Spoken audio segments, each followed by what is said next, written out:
Radhe Radhe everyone. दोस्तों, आप सभी को माघ मास गुप्त नवरात्रि की हार्दिक शुभकामनाएं। श्री कृष्णा जी और राधा रानी की कृपा सदैव आप सभी पर बनी रहे। आज है 14 फरवरी 2024। आज के इस वीडियो में आप सुनेंगे 5वें दिन में गुप्त नवरात्रि के श्री दुर्गा सप्तशती पाठ का 5वां अध्याय। आइए शुरू करते हैं दोस्तों, ध्यान से सुनिएगा। आज के इस अध्याय में आप सुनेंगे देवताओं द्वारा देवी की स्तुति एवं शुंभ के दूत का देवी को समझाना। महर्षि मेघा बोले, पूर्व काल में शुंभ निशुंभ नामक असुरों ने अपने बल के मद से इंद्र का त्रिलोकी का राज्य और यज्ञों के भाग छीन लिए और वह दोनों इसी प्रकार सूर्य, चंद्रमा, धर्मराज और वरुण के अधिकार भी छीनकर स्वयं ही उनका उपयोग करने लगे। वायु और अग्नि का कार्य भी वही करने लगे और इसके पश्चात उन्होंने जिन देवताओं का राज्य छीना था उनको अपने अपने स्थान से निकाल दिया। इस तरह से अधिकार छीने हुए तथा दैत्यों द्वारा निकाले हुए देवता अपराजिता देवी का स्मरण करने लगे कि देवी ने हमको वर दिया था कि मैं तुम्हारी संपूर्ण विपत्तियों को नष्ट करके तुम्हारी रक्षा करूंगी। ऐसा विचार कर सब देवता हिमाचल पर गए और भगवती महामाया की स्तुति करने लगे। देवताओं ने कहा, देवी को नमस्कार है, शिवा को नमस्कार है, प्रकृति और भद्रा को भी नमस्कार है। हम लोग रौद्र नित्य और गौरी को नमस्कार करते हैं। ज्योत्सानमयी, चंद्र रूपिणी व सुख रूप देवी को निरंतर नमस्कार है। शरणागतों का कल्याण करने वाली वृद्धि और सिद्धि स्वरूपा देवी को हम बार बार नमस्कार करते हैं। और नैऋत्य राजाओं की लक्ष्मी तथा सावर्णी को नमस्कार है। दुर्गा को, दुर्गे स्थलों को पार करने वाली दुर्गा पारा को, सारा सारकर्णी, ख्याति, कृष्ण और धूम्र देवी को सदैव नमस्कार है। अत्यंत सौम्य तथा अत्यंत रौद्र रूपा को हम नमस्कार करते हैं। उन्हें हमारा बारंबार प्रणाम है। जगत की आधारभूता कृति देवी को बार बार नमस्कार करते हैं। जिस देवी को प्राणी मात्र विष्णु माया कहते हैं उसको नमस्कार है, उसको नमस्कार है, उसको नमस्कार है। जो देवी संपूर्ण प्राणियों में चेतना कहलाती है उसको नमस्कार है, उसको नमस्कार है, उसको नमस्कार है। जो देवी संपूर्ण प्राणियों में बुद्धि रूप से स्थित है उसको नमस्कार है, उसको नमस्कार है, उसको नमस्कार है। जो देवी संपूर्ण प्राणियों में निद्रा रूप से विराजमान है उसको नमस्कार है, उसको नमस्कार है। जो देवी संपूर्ण प्राणियों में छुझा रूप से विराजमान है उसको नमस्कार है, उसको नमस्कार है। जो देवी संपूर्ण प्राणियों में छाया रूप से स्थित उसको नमस्कार है। जो देवी सब प्राणियों में शक्ति रूप से स्थित है उसको नमस्कार है। जो देवी सब प्राणियों में तृष्णा रूप से स्थित है उसको नमस्कार है। जो देवी सब प्राणियों में शांति रूप से स्थित है उसको नमस्कार है, उसको नमस्कार है। जो देवी सब प्राणियों में जाति रूप से स्थित है उसको नमस्कार है, उसको नमस्कार है। जो देवी सब प्राणियों में लज्जा रूप से स्थित है उसको नमस्कार है, उसको नमस्कार है। जो देवी सब प्राणियों में शांति रूप से स्थित है उसको नमस्कार है, उसको नमस्कार है। जो देवी सब प्राणियों में श्रद्धा रूप से स्थित है उसको नमस्कार है, उसको नमस्कार है। जो देवी सब प्राणियों में कांति रूप से स्थित है उसको नमस्कार है, उसको नमस्कार है। जो देवी सब प्राणियों में लक्ष्मी रूप से स्थित है उसको नमस्कार है, उसको नमस्कार है। जो देवी सब प्राणियों में व्रती रूप से स्थित है उसको नमस्कार है।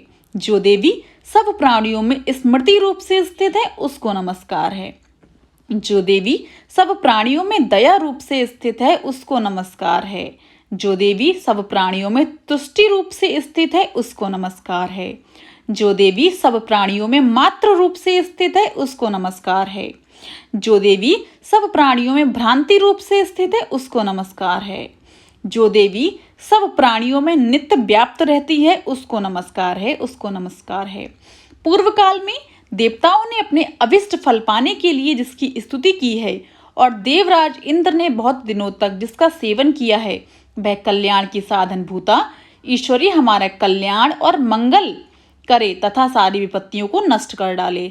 असुरों के सताए हुए संपूर्ण देवता उस परमेश्वरी को इस समय नमस्कार करते हैं तथा जो भक्ति पूर्वक स्मरण की जाने पर तुरंत ही सब विपत्तियों को नष्ट कर देती है वह जगदम्बा इस समय भी हमारा मंगल करके हमारी समस्त विपत्तियों को दूर करे। महर्षि मेघा ने कहा, हे राजन, इस प्रकार जब देवता स्तुति कर रहे थे तो उसी समय पार्वती देवी गंगा में स्नान करने के लिए आईं। तब उनके शरीर से प्रकट होकर शिवा देवी बोली, शुभ दैत्य के द्वारा स्वर्ग से निकाले हुए और निशुंभ से हारे हुए यह देवता मेरी ही स्तुति कर रहे हैं। पार्वती के शरीर से अंबिका निकली थी, इसलिए उसको संपूर्ण लोक में कौशिकी कहते हैं। कौशिकी के प्रकट होने के पश्चात पार्वती देवी के शरीर का रंग काला हो गया और वे हिमालय पर रहने वाली कालिका देवी के नाम से प्रसिद्ध हो गईं। फिर शुंभ और निशुंभ के दूत चंड मुंड वहां आए और उन्होंने परम मनोहर रूप वाली अंबिका देवी जी को देखा। फिर वह शुंभ के पास जाकर बोले, महाराज, एक अत्यंत सुंदर हिमालय को प्रकाशित कर रही है, वैसा रंग रूप आज तक हमने किसी स्त्री में नहीं देखा। हे असुर, आप ये पता लगाएं कि वह कौन है और उसका ग्रहण कर लें। वह स्त्रियों में रत्न है। वह अपनी कांति से 10 दिशाओं को प्रकाशित करती हुई वहां स्थित है, इसलिए आपको उसको देखना उचित है। हे प्रभु, तीनों लोकों के हाथी, घोड़े और मणि इत्यादि जितने रत्न हैं वह सब इस समय आपके घर में शोभियामान हैं। हाथियों में रत्न रूप ऐरावत हाथी और उच्चैःश्रवा नामक घोड़ा तो आप इंद्र से ले आए हैं। हंसों द्वारा जुता हुआ विमान जो कि ब्रह्मा जी के पास था अब भी आपके पास है, और ये महाभाग्य नामक खजाना आपने कुबेर से छीना है।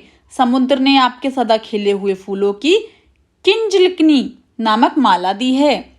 वरुण का कंचन की वर्षा करने वाला छत्र आपके पास है। रथों में श्रेष्ठ प्रजापतिक रथ भी आपके पास है। हे दैत्येंद्र, मृत्यु से उत्क्रांदिता नामक शक्ति भी आपने छीन ली है, और वरुण का पास भी आपके भ्राता निशुंभ के पास ही है, और समुद्र में पैदा होने वाले सब प्रकार के रत्न भी आपके पास आपके भ्राता निशुंभ के अधिकार में हैं, और जो अग्नि में ना जल सके ऐसे 2 वस्त्र भी अग्निदेव ने आपको दिए हैं। हे दैत्यराज, इस प्रकार सारी रत्न रूपी वस्तुएं आप संग्रह कर चुके हैं, तो फिर कल्याणमयी स्त्रियों में रतन रूप अनुपम स्त्री को आप क्यों नहीं ग्रहण करते? चंडमुंड का ये वचन सुनकर महर्षि मेघा बोले, चंडमुंड का ये वचन सुनकर शंभु ने विचारा कि सुग्रीव को अपना दूत बनाकर देवी के पास भेजा जाए। प्रथम उसको सब कुछ समझा दिया और कहा कि वहां जाकर तुम उसको अच्छी तरह से समझाना और ऐसा उपाय करना जिससे वे प्रसन्न होकर तुरंत मेरे पास चली आवे। भली प्रकार से समझाकर कहना। दूत सुग्रीव पर्वत के उस रमणीय भाग में पहुंचा जहां देवी जी विराजमान थी। दूत ने देवी को प्रणाम कर कहा, देवी, दैत्यराज शुंभ जो इस समय तीनों लोकों के स्वामी हैं, उनका मैं दूत हूँ। संपूर्ण देवता उसकी आज्ञा एक स्वर से मानते हैं। अब जो कुछ उसने कहला भेजा है वह सुनिए आप।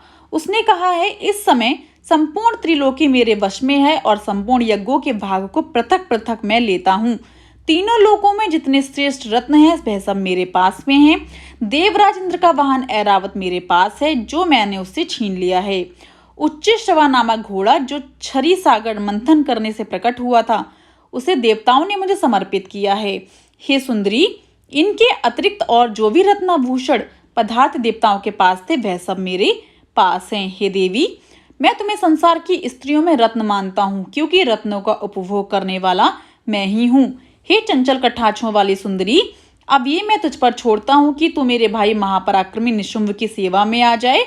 यदि तू मुझे वरेगी तो मुझे अतुल महान ऐश्वर्य की प्राप्ति होगी। अतः तुम अपनी बुद्धि से ये विचार कर मेरे पास चली आओ। महर्षि मेघा बोले, दूत के ऐसे कहने पर संपूर्ण जगत का कल्याण करने वाली भगवती दुर्गा मन ही मन मुस्कुराई और इस प्रकार कहने लगी, हे दूत, तू जो कुछ कह रहा है वह सत्य है और इसमें किंचित मात्र भी झूठ नहीं है।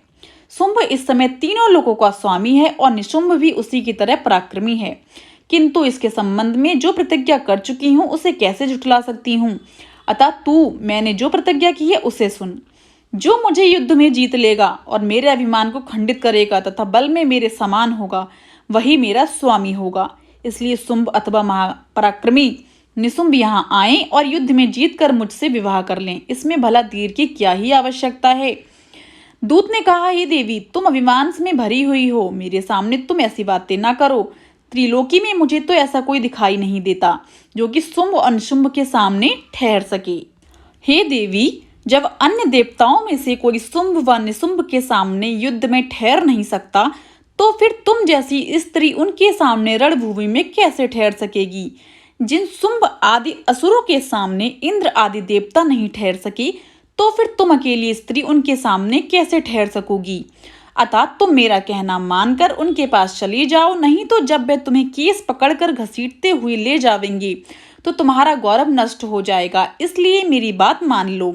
देवी ने कहा, जो कुछ तुमने कहा ठीक है। शुंभ और निशुंभ बड़े बलवान हैं, लेकिन मैं क्या कर सकती हूँ, क्योंकि मैं बिना विचारे प्रतिज्ञा कर चुकी हूँ। इसलिए तुम जाओ और मैंने जो कुछ कहा है वह सब आदर पूर्वक असुरेंद्र से कह दो। इसके पश्चात जो वह उचित समझें करें। दोस्तों, यहीं पर समाप्त होता है हमारा श्री दुर्गा सप्तशती पाठ का 5वां अध्याय।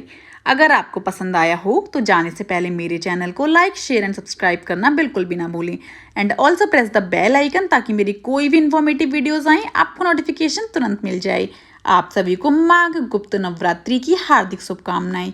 एंड कमेंट बॉक्स में मुझे राधे राधे जरूर बोलिएगा। राधे राधे एवरीवन।